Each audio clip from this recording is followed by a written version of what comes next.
vymysleného príbehu bol zadržaný jeden človek po tom, čo mal nútiť deti chodiť na povinné stavenisko, ktorého poloha nie je známa.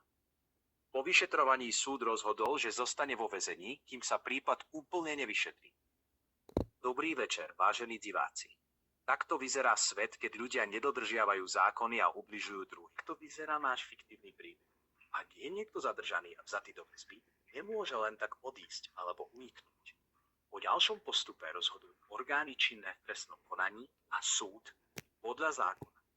V tomto fiktívnom príbehu bol človek zadržaný pre podozrenie, že nútil deti chodiť na neznáme povinné staveniska. Prípad sa vyšetruje a zostáva vo väzbe, kým sa nerozhodne o ďalšom postupe.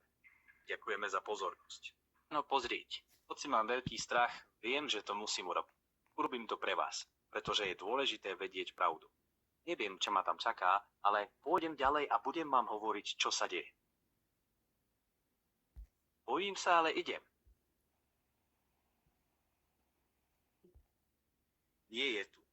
Tak idem ďalej, krok za krokom, aj keď neviem, čo presne nájde. Aj tak vám budem hovoriť, čo sa deje.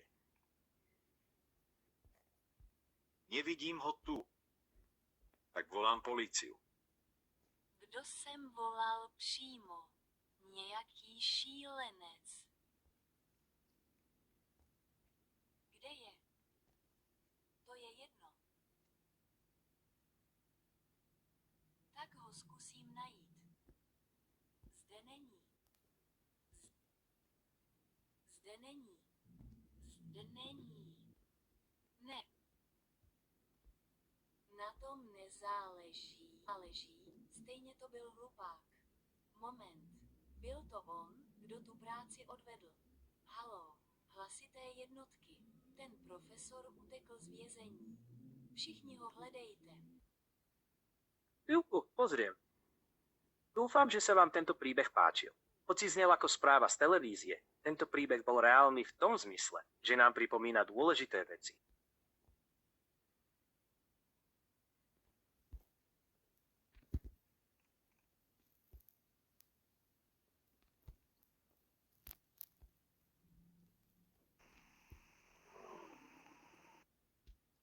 Ja som tu uväznený. Chcem sa odtiaľto dostať preč. Veľmi sa bojím. Pozerám sa okolo seba, ale nevidím žiadnu cestu. Dúfam, že ma čoskoro niekto nájde a pomôže mi dostať sa do bezpečia. Takto to znie ako príbeh a nie ako realita. Pozorám. Znie to ako pokračovanie príbehu, takže počúvajte. Keby sme tu museli zostať celý čas, určite by to nikto z nás nechcel. Ja sa veľmi bojím, ale snažím sa zachovať pokoj. Vyzerá to, ako by som bol uväznený v malej krabičke a neviem, ako sa odtiaľ dostať. Možno ma sem niekto zavrel, alebo uniesol, ale musím nájsť cestu von. Dúfam, že sa mi podarí dostať do bezpečia. Jasné, pozriem to. Pokračovanie môže vyzerať napríklad takto.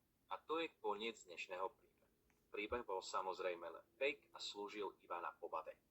Takže áno, bol to horor a všetko to malo byť len na pobavenie. Jasné. Tak, ešte raz pomaly a zreteľ. Teraz počujte dobre. Všetci by sme chceli byť na slobode. Ak som mal pocit, že som uväznený v malej krabičke, poviem len potichu jednu vec. Jajaj.